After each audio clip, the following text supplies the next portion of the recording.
Okay, we're live. And we're gonna have, I'm hoping some people are gonna see this coming up. I'll feel a lot more secure when there are some people jumping in. Okay, there are. So, hi everyone. If you could let us know if the sound is okay. We've had some technical difficulties. Dad, could you say some things? This is just to prove that you can hear, right? Yeah, you can introduce the evening though. Okay. Thank you for joining us. We are live. We're answering questions on a bunch of subjects, but particularly the two California exhibitions, one at Haight Street Art Centre and the one at Chambers Project in Grass Valley. Do you want me to share the questions? Fred, can you join me? Yeah. Sorry, I just wanted to check that the sound was okay. Okay. Yeah, so we're going to be talking about the two California exhibitions that we did. And what was the other things? We want to talk about the book. Yes. Dad, you need to speak more loudly. I need to speak more loudly. Yeah. Okay. All right. I'll sing. Sorry, everyone. We do have microphones, but getting them to communicate with my phone didn't go very well. So we're just going to have to speak loudly today and figure it out next time. That's okay. We'll do that. So I guess the reason we're here is it's a very rare opportunity to have Freyja in the same country as me. So we did briefly for the opening of the exhibition in San Francisco, and that was a great deal of fun, but we had no time for this. No, Which would have been great. We talked about a couple of the individual pieces that we did at the Secret Path shows, but we didn't get a chance to talk about the show in its entirety. Yes. I'm going to need, if you can, to just keep an eye on the sound. Sorry. Can you put up a chair or something? Our staff are leaving. Okay, great. Yeah, we didn't get a chance to talk kind of publicly except for in the venues themselves. Yes. Well, I think one of the things that was terrific about the show at Haight Street was that they put so much effort into preparing the space. They blacked out all the windows and they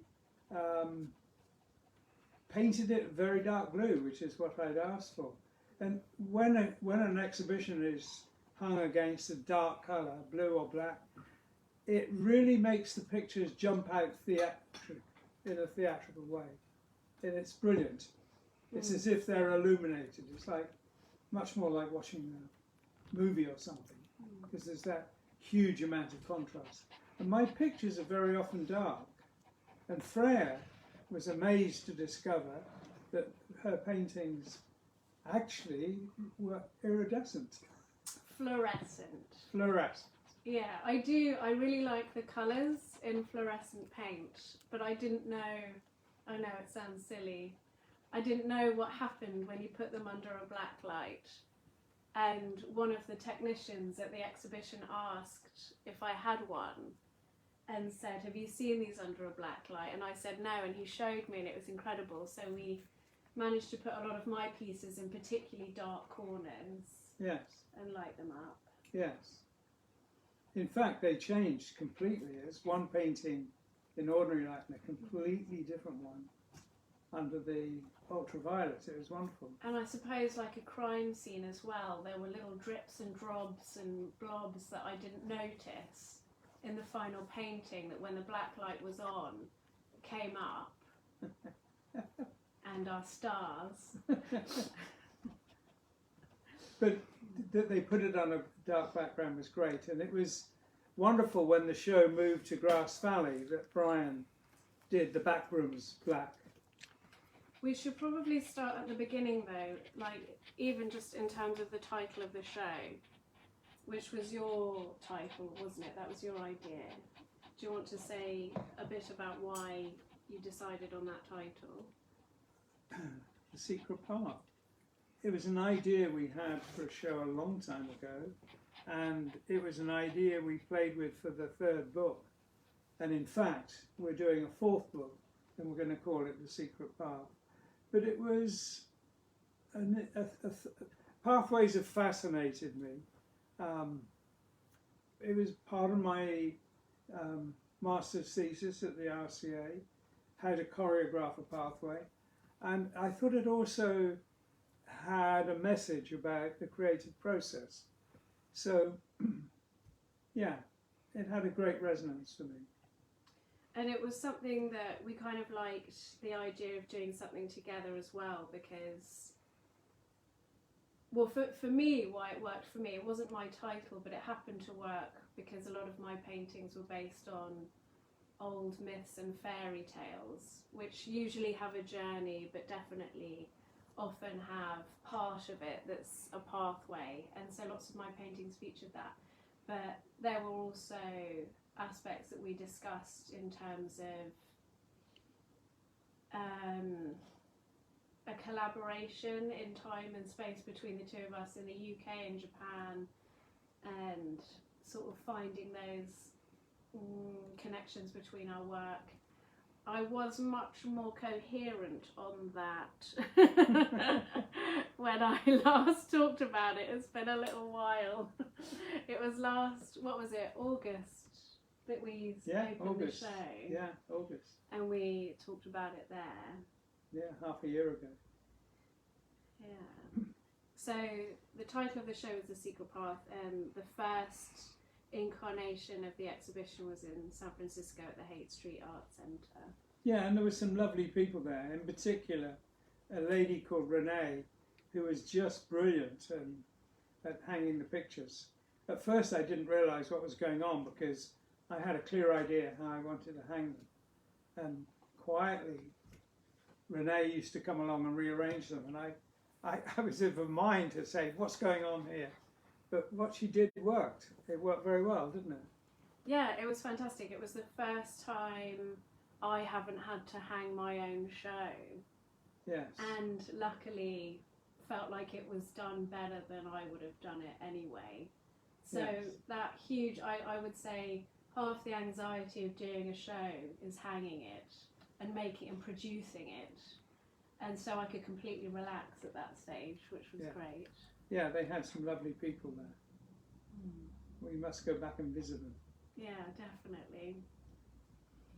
Now, you showed me yesterday that we had a whole bunch of people asking questions. Yes, we do. So do you want to come back to talking about the second part of the show and we intersperse questions? Sure. So there are two ways of asking questions. You can comment on the post that we did before, which I'm looking at now for the questions, or you can comment questions in the live feed. And do let us know if the sound is okay and everything's working. It was all a bit of a rush before we started. But otherwise, I'm going to start with some of the questions that you guys asked in the comments from when we said we were going to do this live. And the first one is Jonathan Phillips, and he says, any update on the upcoming new art book? Did we post the layouts? Oh, some of it. I have a book which is the whole book laid out. So the whole book is laid out. The pages aren't necessarily in the right order, but all the pages are done. And I've got my fingers crossed that we've got some very good help with the writing. Michael Pearce offered to write an introduction, and he is a brilliant professor of art at the Lutheran University in California. Hopefully he still will. And yeah, it's, with any luck, well, more than luck, it's planned that we will have a deal and have it published around September time. Right.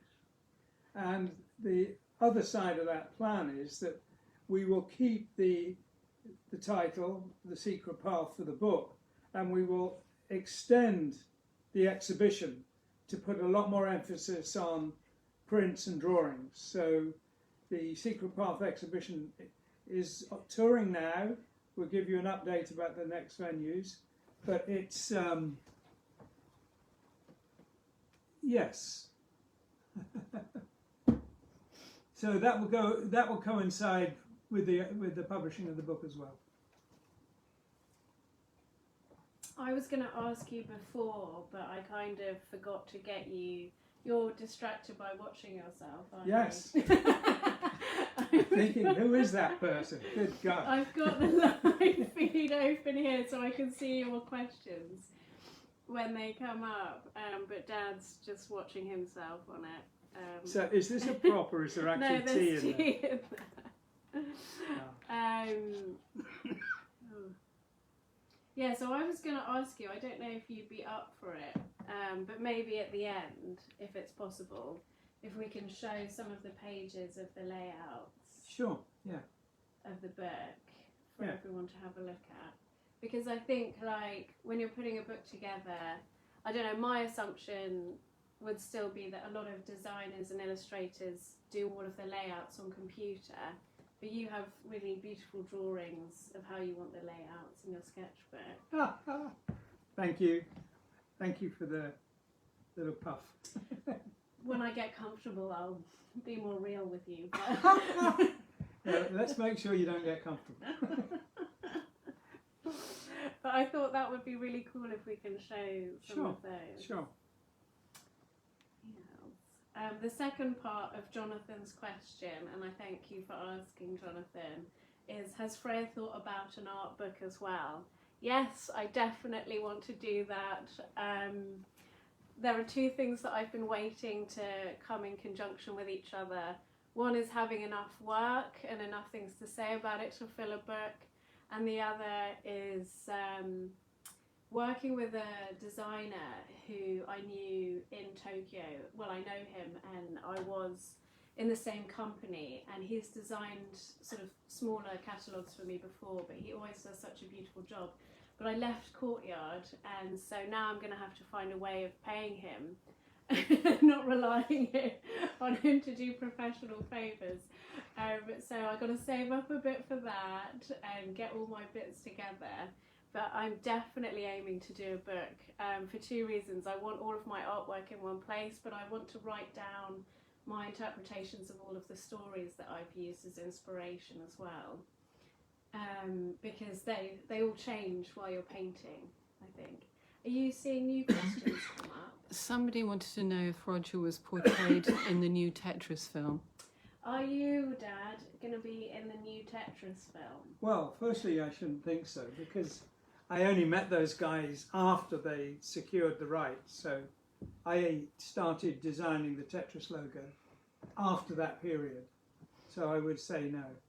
Right. But we do have a great interview with Hank and Alexei, which we filmed in the prototype house. Yeah. So we'll post that before or after the 31st of March when the new Tetris film comes out. Yeah, so the film comes out on the 31st, but there's a trailer. I don't know if anyone's seen the trailer for it. It looks absolutely brilliant and very funny. It looks a lot funnier than I thought it was going to be. But yeah, the conversation between, because it's Hank who's the producer and Alexei Parjanov who is he the inventor of the game. Inventor. And so the three of them are talking in Dad's house, and that is a really interesting conversation. So we should put that up soon. Yeah. Now, What would you like to look at? we have this gentleman. Ah, okay. Yeah. So this is Jerry Moran. I hope I'm saying that right. Yes. Jerry Moran, what was his question? Jerry Moran. He says, "Hi guys, so good to have you live again. A bit of an odd question. If your paintings were music, what kind of music would they be? I don't mean the music your work has been commissioned to complement, like the Yes albums, etc. It's more a way of trying to equate things like colour, tone, detail and composition between the visual and the audio arts. Well, let me do one thing first. Hopefully you're going to be able to see this. Is that clear? Do you want me to hold it up closer? No, that's okay. Is it okay? This is a picture Okay. that Jerry made, and I'm really impressed with it. But I didn't know how to say that's amazing. So now I can say it. But what I would do is send us an email so we can write to you. I don't know if that's a watercolor, an oil color, or digital, but it's amazing. It's brilliant. Thank you for doing that. Read your question. I don't really see, when I'm painting, I don't really think that I'm painting music or that the painting reflects a particular piece of music. I think the relationship between the paintings and music is wonderfully fortuitous. It works, and I'm really grateful that it works. But it isn't planned, and it isn't, if anything, it is deeply intuitive and just not something I think about. And I avoid questions that imply I'm painting music, because I don't think I am. I think I'm basically painting a landscape or something. So in a way, I'm kind of denying the implication behind that question. I don't feel like I paint music, but I'm open to people having a different view on that. But even if you don't do it intentionally, do you think there's types of music that fit with your ethos or origin of where your work came from? Well, the answer to that is yes, but not one type of music. I think quite different pieces of music can augment a painting and give it a different overtone or flavour. The painting remains the same, but the music changes how you view it. So it's complicated and it's fascinating. Actually, yeah, we were driving back today from somewhere, Tenterden, in the middle of the countryside. We went through lots of country roads. We were listening to classical FM, and at one point it was Elgar's Nimrod was on, and it was kind of this sort of misty, sort of melancholy vibe driving through the trees. And then Arrival of the Queen of Sheba came on, and it just made everything seem much more energetic and lively. It was the same landscape. Yes, it does. Music changes what you see, I think. Yeah. Go to the next question. I haven't answered for me. Oh, sorry. I'll be quick. I thought you were answering for you. I was asking you about it. I just wanted to pull a little bit more out of you, because I think, like, you know, music and art are different, but they're both created by people. And so there's going to be lots of crossover from where you're coming from. For example, I with my work using the old stories and folk tales.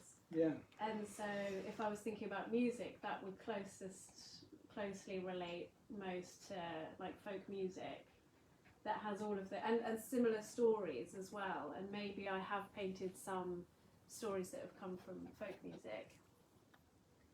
What's that? Vangelis. Vangelis for Dad. Well, You used to like Vangelis a lot, listen to that a lot. I listen to it. I listen to all kinds. I really couldn't say I would link any particular picture to any particular music. I think you can say, and there's an old saying, that a painting or a picture is worth 1,000 words, but there isn't an equivalent. You never hear anyone say a painting is worth 1,000 notes. It doesn't make sense, and we don't have an intuitive relationship with that. And in the way that a painting can say is worth 1,000 words, it kind of locks it. And I've had this conversation with people who are illustrating texts, that the picture locks the text in a way that's quite interesting, because the text can be interpreted in many ways when you read it. But once there's an illustration there, if it's a great illustration, it can increase the imaginative flow. But it also locks it. It's here, not there.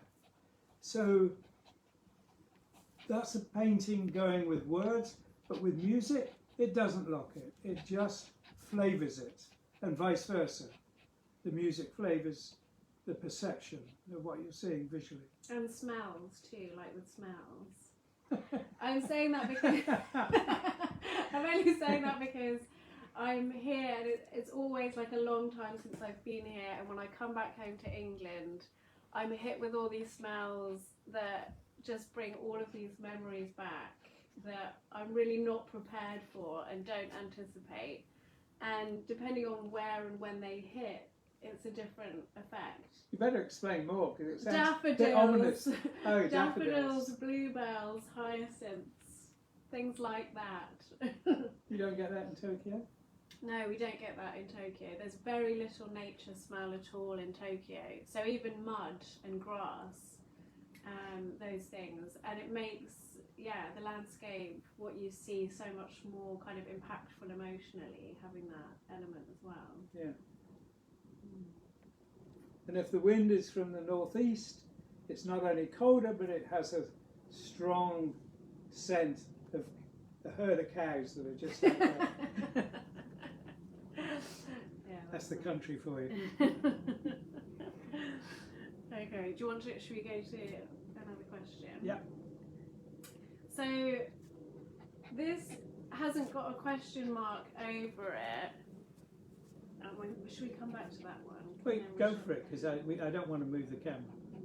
Okay, someone asked Dad if he ever spills paint on the floor, and I really wanted to show the floor. Well, let's just say this. We can show it. Because I'm not going to show the floor. If you see this behind us, it looks relatively civilized. It is my studio. It is a workspace, but the floor is unquestionably. Talk to this, not this. Oh, okay. The floor is unquestionably industrial. It's not wood planks, which it should be, and one day will be. But for the moment, it's an industrial floor, and yes, covered in paint stains. And it's often not so much. I work with paints mixed in pots. Excuse me. And if the pots spill or splash, it's very liquid, and of course there's a big splash of paint. So yeah, paint spills all the time. There's no way of avoiding it, I don't think, unless you work in a totally different way. Okay, go for that then, go. So yes, there's paint splashes all over the floor. I have photographed them occasionally, but yeah.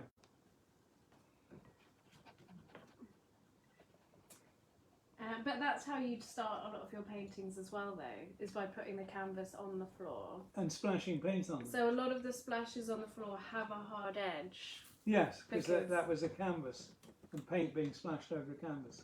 Exactly. Yeah. So we've got a lot of questions from Dave Watkinson. I'll just ask, have we had any come up on there that you can see? Is the floor a work in progress then? It's about to be buried, work in progress. And that's from Galen Ensign. Okay. So Dave Watkinson has a few questions. How is the house doing? And do you think it can be visited this year? The answer to that is yes. The interior is 95% done. The interior is nearly ready. We need to do a waterproof floor in the bathroom, which we never had before. Weirdly, we had carpet in the bathroom because that was just quickest and simplest. But now it's being renovated. We're going to put a waterproof floor in the bathroom. Then it will be done from the point of view of the interior and ready for visitors. The exterior, there's a lot of sculptural features to go on the exterior, and that might go on beyond this year. But the interior is pretty much ready. it's not easy to visit because it's in a secure industrial estate, and people will need to get through an electronic gate. So we're going to move it somewhere where people can visit it. So that is the plan and hope for this year. Will the live painting videos be coming back? Yeah, I don't know when, but definitely, yes. Maybe soon, maybe very soon, yeah. Will the large visual exhibition with wall projections be seen in the UK? Do you want to talk about what that is for anyone who doesn't know? Well, I had Brian Chambers of the Chambers Project, who I've worked with for a few years now, and I've really enjoyed working with him and his team, met up with a company called MOM. And what does that stand for now? Mind Over Matter, or Minds Over Matter. And they had done some wonderful, gigantic projections. If you look them up on the internet, you'll see them. And they were talking about doing a Roger Dean experience, which was very flattering, but we really had no time to do it. The plan was that it would have opened last November. It was simply impossible to do the gigantic amount of work to the standard that was required in so short a time. So it's currently being postponed while we revisit it, redo it, rethink it. So yes, once it's done, the plan is to tour it and to open simultaneously, if it's successful enough, in various places around the world. So fingers crossed on that one. The bits we saw looked amazing. The potential looked 10 times more amazing. So hopefully we'll do something even more surprising than just the potential we saw. Yeah, we've got to go to, I don't know if anyone's been to Team Lab, any of the things they did, the planets, or I can't remember, Borderless. It's in Tokyo, but they've done things all over the world, these sort of like multi-sensory experiential things. And you go through water and you climb over things and you can hardly tell which is up and down. I want to do something like that. I think it should be, Yeah. Unreal. Okay, I'm moving on. Any furniture plans? Oh, by the way, are there any live questions? I think somebody did mention that Jerry Moran said it was on a 30 by 40 inch canvas. That. Oh, so this is... Oh my God. But I might be wrong. Somebody said this is a 30 by 40 inch canvas. We need to know more. Yeah. That's brilliant. Furniture.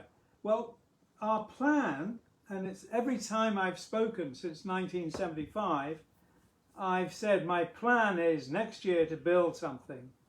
And that is my plan. And over the last few years, it's looked more and more possible and more likely. And if the project we have in mind goes ahead, we will not only be designing buildings, we will be designing everything in it, from the fabrics to the door handles, and basically creating a new version of the arts and crafts movement, ideally, working with other artists and other craftsmen, making something that is intended to be beautiful beyond the austerity of form follows function. So within that scope, we will definitely be doing furniture. And outside of that, yes, things, we've had a lot of interest in redoing the sea urchin chair. So there will be a time to do that. Museum plans. Well, Can you say? We are looking at the prospect of designing a museum. That has been something we've been looking at for a couple of years now. Designing, it was originally called a psychedelic museum, but it isn't really. It's a lot more than just that. And that is something we're pursuing vigorously. And there is an alternative to that, and that is the possibility of the work being shown in a major museum. Both things are being pursued without any definite dates.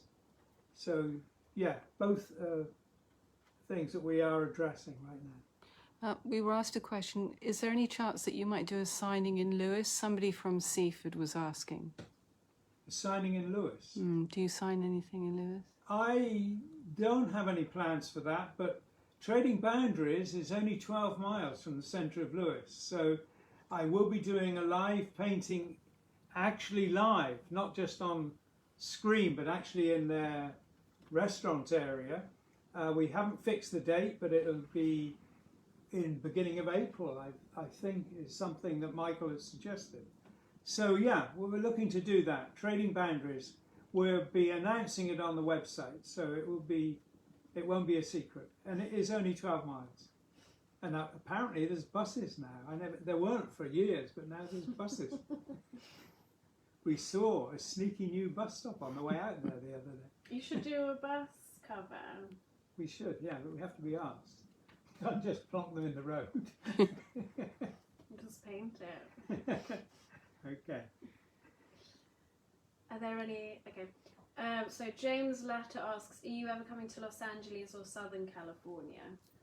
Right at this minute, the Secret Art show is being planned to be moved to the Los Angeles area. And we'll probably know within the next few weeks if that's a definite. So that is the plan. It's going to go to Southern California for sure, one way or another. And probably we'll visit the Los Angeles Modern and Contemporary Art Show again.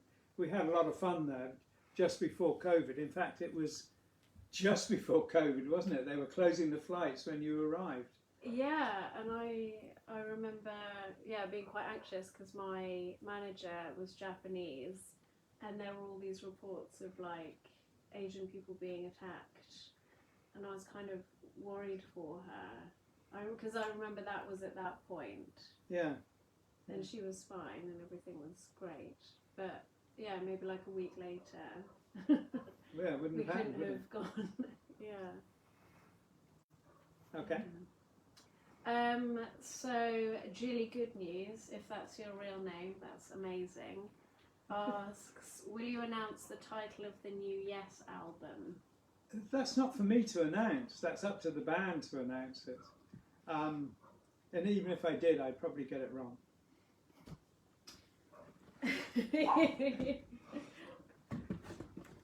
If you can, so I'm slightly anxious about the fact that there's a dog in the room, and when she barks, the microphone might go to her and not pick us up. So I'm just waiting for someone to Strangle the dog.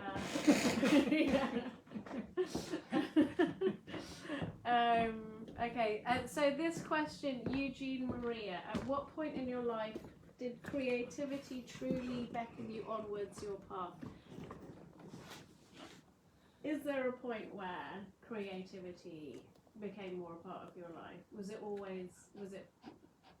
turning point? Looking back, it was always there, but I wasn't aware of it being there until quite late, really. Probably realizing that creativity is actually not controllable, but a process you can invoke, if you like.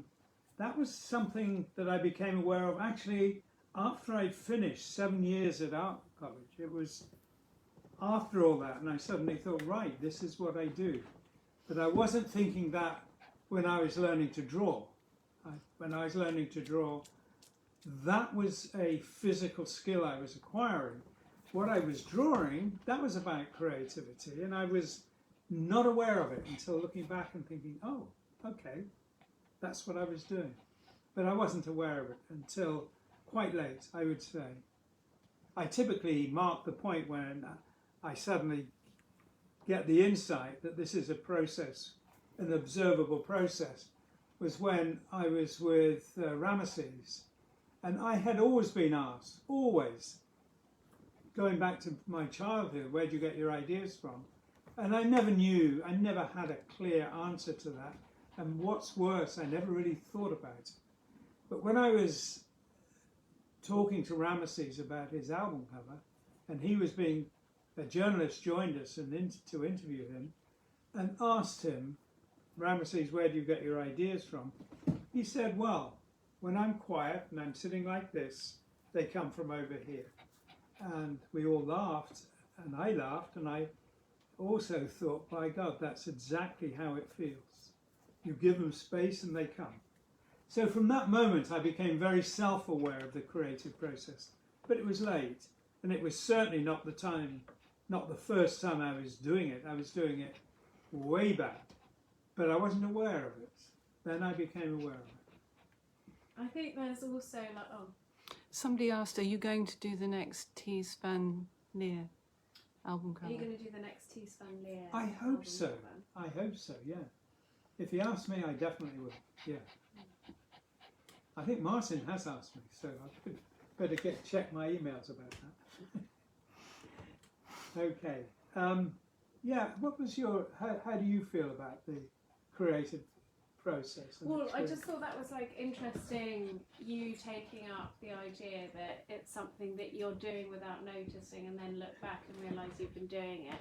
Because I kind of felt like I had a sort of slightly different experience of going to lots of art colleges and feeling under enormous pressure to be creative and thinking like, but what does that mean? And feeling under real pressure to be original with everything. When really I think it's just the natural like exploration of whatever you've been imbibing. Like you take stuff in, it becomes something new, and then it comes out. And having someone kind of, you know, beating it out of you doesn't work. Doesn't help. No. A lot of art schools teach something called a systematic analysis in the design context. Ideas don't flow when you're under pressure. Anxiety is the enemy of creativity, and thought is, strangely enough. Too much rational thinking stifles creativity. You have to allow it to flow. It's like daydreaming. Daydreaming is much more creative than systematic analysis. What are those questions that someone came up? It was Brian Eno and David Bowie. Those questions you can ask to kick off ideas, creative ideas, but none of them are, can you think of something creative right now? Think of an original idea now. That's not, it's all things like, oh, I'm going to mess it up if I try and imagine, but it's like... Google it and save it to next time. Fine, carry on with what you were saying. No. No, it's fine, you go. No, but there's a word for these trigger things that you can use, but being commanded to come up with an original idea doesn't work. No, it doesn't. But I think Brian Eno and David Bowie definitely would have had a good insight into that. So it's worth Googling. Okay, I'll Google it. If anyone knows and wants to put it in the comments, they're called something like instigating questions or something. But otherwise, shall I get you off on another question answering something? We didn't actually talk about the Chambers project incarnation of our exhibition, which just finished. Yes. The Chambers project version of the Secret Path ended on the 4th of February, and it's moving from there south, but we haven't got everything sorted yet. I don't know what to say about that, but I'm very grateful that Brian did darken his inner rooms so it was black, and the pictures really jumped out of there. And we will be posting not only the photographs of that show, in fact, have we already done that? Not everything. I mean, there were hundreds and hundreds and hundreds of pictures of you doing live painting with Mars, and clips and photographs of your talk show, which was it 2 weekends ago? Yeah, well, we have all that on film or video or whatever, and we will post it. Danielle Evans has said that the word is prompt. Okay, so actually these are called oblique strategies. Oblique strategies, and it's a pack of cards that you can buy, and it's over 100 worthwhile dilemmas, and it's a card-based method for promoting creativity, jointly created by Brian Eno and Peter Schmidt. But it's, yeah, these little cards that prompt ideas. There you go, oblique strategies. Sounds great. Yeah, we should get some. There you go. Just as a couple of examples, so each card contains a gnomic suggestion, aphorism or remark that can be used to break a deadlock or dilemma situation. A few are specific to music composition, others are more general. For example, use an old idea, state the problem in words as clearly as possible. Only one element of each kind. What would your closest friend do? Things like that. Some of them are a lot weirder though. The ones I remember are quite a lot stranger. Ask your body. There you go. Well, just on this note, because people have asked us about the next art book, which is Secret Path, which is the fourth in the sequence of art books, and a bit about Freyja's book of her work. We are also, at the moment, talking, Freyja and I, about doing a book called The Drawn Sword, which is about the creative process. So hopefully in the next few weeks we'll be talking to a publisher about that as well. So that's another book. Yeah. So we're getting to, 6:41. I'm just going to check if we had any other questions, but otherwise if anyone has any on the live, yeah. Products. We're going to bring out jigsaws. We're going to be bringing out possibly T-shirts. Any particular? Would you like to discuss the products that are coming out? Like the one we've been on at you for ages. What about all those questions we haven't answered? You have. Oh, Not that one. yeah, well, what's that? Are you going to be working with Yes for the new Relayer tour to come? Yeah, hopefully, yes. We will be working with Yes on the new Relayer tour. It's right now is an amazing time in history because 50 years ago, 1971, 72, 73, 74, was amazingly creative period in the music and art world. And so there's lots of 50th anniversaries. Relayer next year, Tales this year. Yeah, we will be collaborating. Okay, Steph McCormick wants to know, are there any more postage stamp projects in the world? Many more postage stamp projects coming up? Postage stamp projects. I have been asked if I would do another series of postage stamps, actually for the Isle of Man Post Office. The answer is yeah. If it's not just a casual question, I would love to do it. I really love postage stamps. I don't know why. It's there are none on emails. Would you like to mention the artwork in the Bluebell Railway? Well, that's a puzzle. That is absolutely a puzzle. Repeat the question in your answer. Yes, Howard Stagg, who's a friend, he's been an advisor of mine for years, he retired, he sent me a photograph of a carriage on the Bluebell Railway which had paintings of mine on the ceiling. So we went there, was it yesterday or the day before? Wednesday? Thursday? Can't remember. No, nor can I. It was Wednesday. We went to the Bluebell Railway on Wednesday, missed the last train, but hopefully could see the carriages, and we asked them, have you got any carriages with painted ceilings? No, all our ceilings are white. No, I've got the photographs, but I didn't, of course. I didn't have them with me. So I think we're going to have to go back to the Bluebell Railway and wave the photograph and say, where's this carriage? We just want to see it. Sorry? Or paint graffiti some of their trains. They are, by the way, if anyone wants to support them, they are renovating a model of the last steam engine built for British Rail. I don't know what it's called, 9A or something like that, but the very, very last one was called the Evening Star. There was a public competition to name it, and the winning prize was Evening Star. But Bluebell Railway have got one of those engines. They are amazing. They have 10 driving wheels, and it's not unique, but almost unique in British Railways. and they're trying to raise money to renovate this amazing, huge engine. They were used for towing very heavy goods trains by English standards. And how long have you used Freyja as an excuse to visit the Bluebell Railway? Oh, I never want to go and see the Blue Railway. Freyja always drags me to see the Blue We Railway. were walking around Sheffield Park, and I heard a train like doot doot, and I saw Dad's face like. Like, oh, we got to do it. Yeah. I'm just. What can I say? I feel like we didn't fully get into the shows that much, and I kind of think they're a big deal because they're the first time we've really worked together. Like, Well, apart from Japan. yeah, but like properly put a show together. Well, that's true. So why don't you talk about that?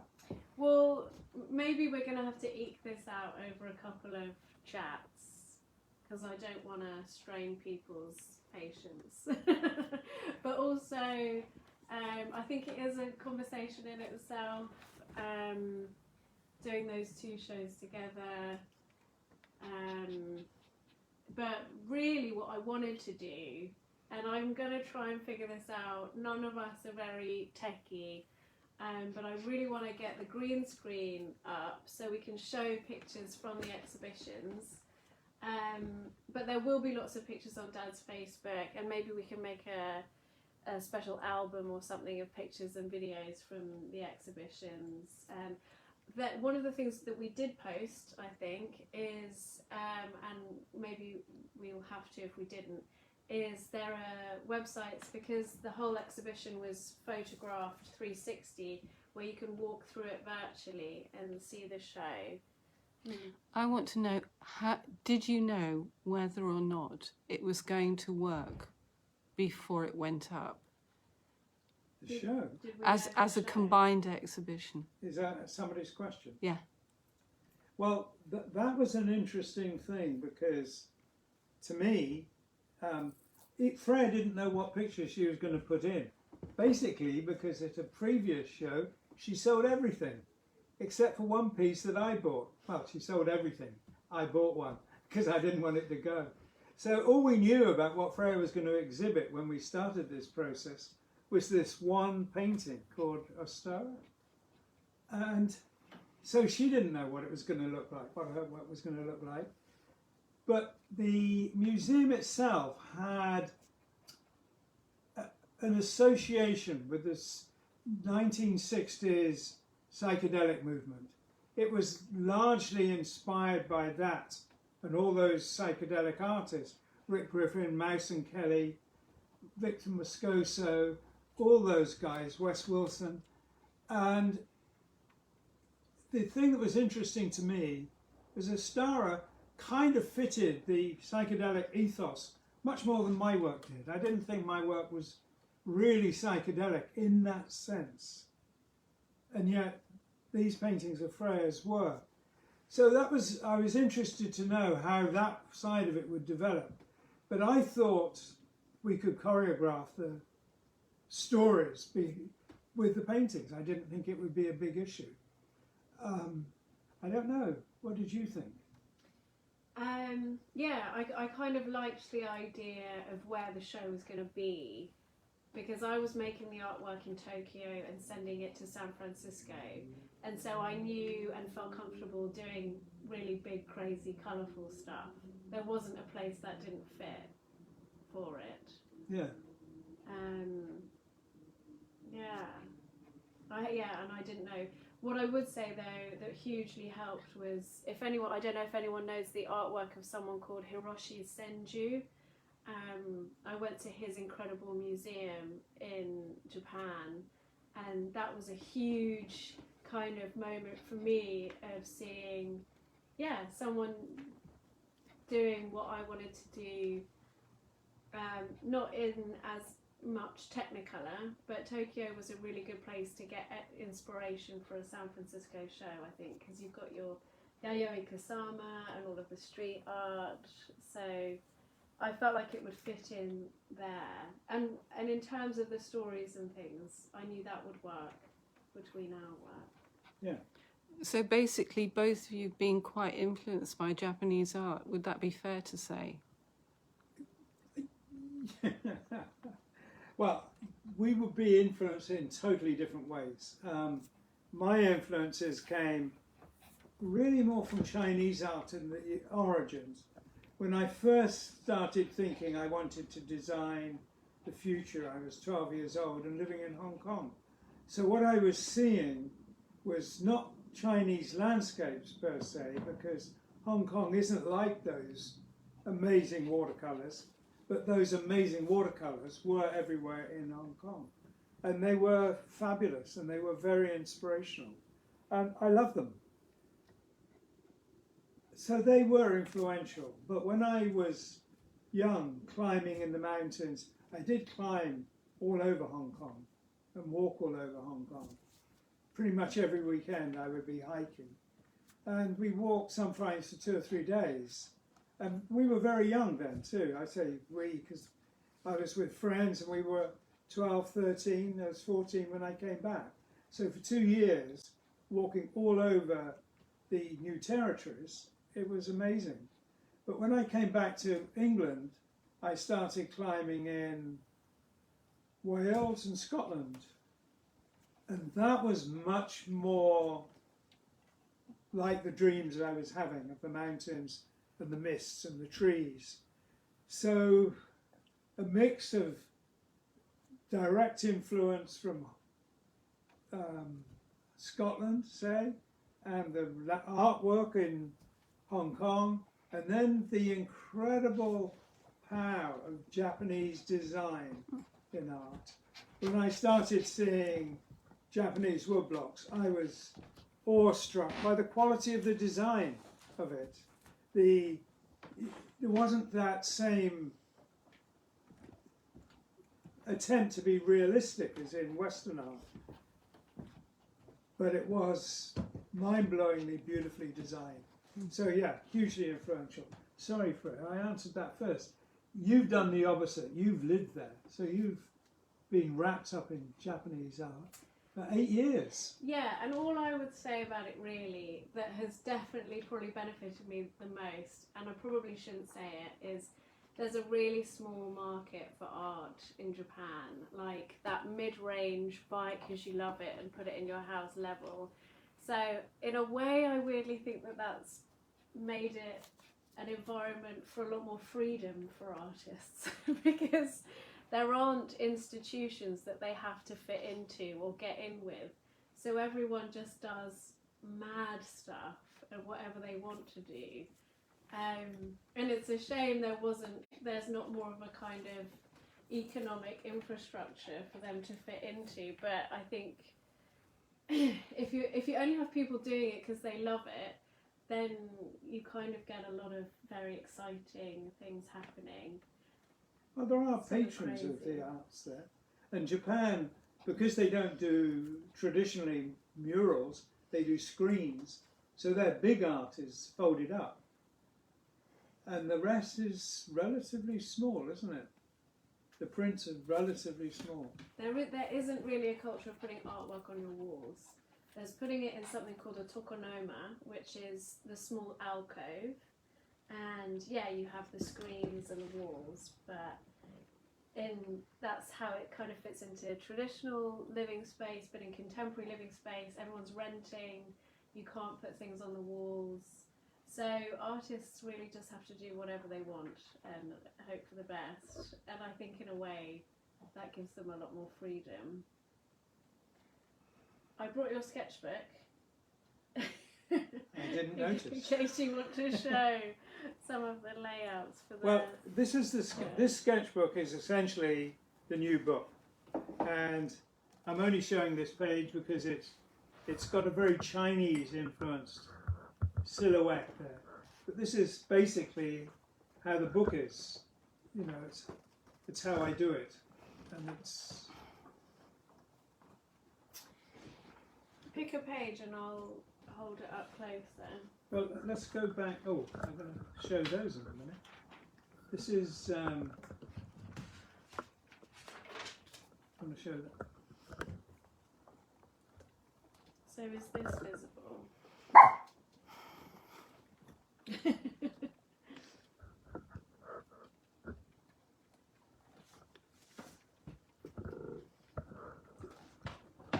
This is something else. I mean, Freyja and I.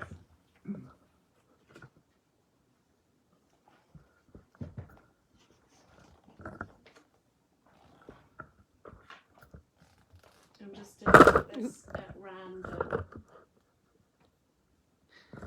Is that fresh tracing paper sketchbook? Did you find a source for those? Is this a tracing paper sketchbook? Did you Yes. find a source for those? Sorry? As in, is this something you can buy? Yeah. No. No. I get my sketchbooks made. I don't like sketchbooks where the pages fall out, so I get them sewn in. And the tracing book, sketchbooks, basically, the pages fall out. I want to show you this, though, because Freyja and I we're talking about collaborating in an exhibition. But these 4 pictures are ones where I did the drawing of the architectural shapes and Freyja did the drawings of the figures. Is that visible? I got my fingers in it. So this is unusual in that we're both working on the same piece of paper.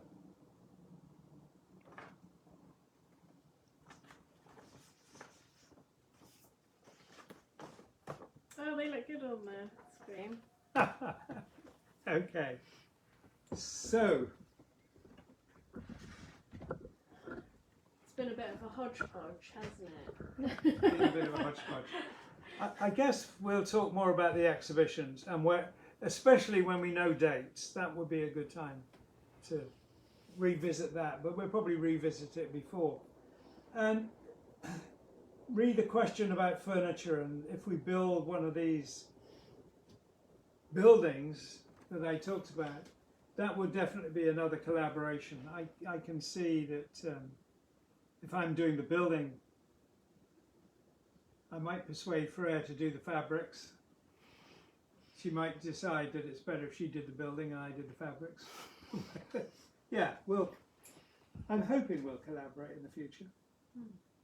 Yeah, but even just getting that one piece functioning now is really exciting for me. Yeah. And we have done, like, I don't know if people have seen, if you go to Dad's YouTube channel, there are videos where we've been talking in it and we kind of show around, and maybe we'll do another one now it's pretty much done.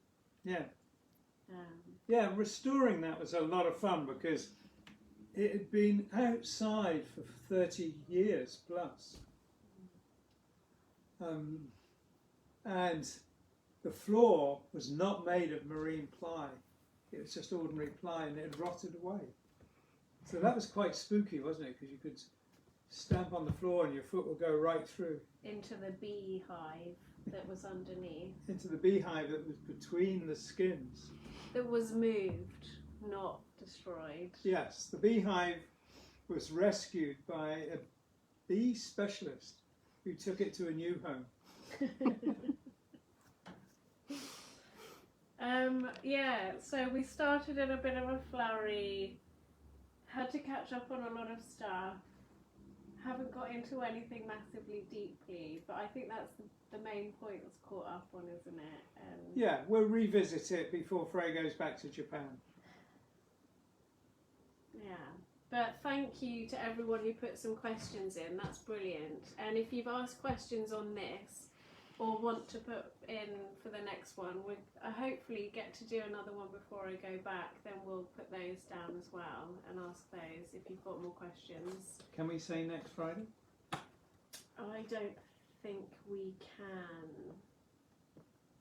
I need to check my calendar and it's on my phone. Sorry. All right, well, we'll post when we next do it, but it will be before next weekend, won't it? Yeah, so I'm leaving England, next Sunday, so it will be before then. Unless we can figure out a way to keep it here. Yeah. Wow. 8 years in Japan, that's enough. It nearly is. Thank you everyone for watching. It was really nice to have you all with us again. Yeah, it was. And it was nice to have you here too. Thank you very much. See you next week at some point. Thank you.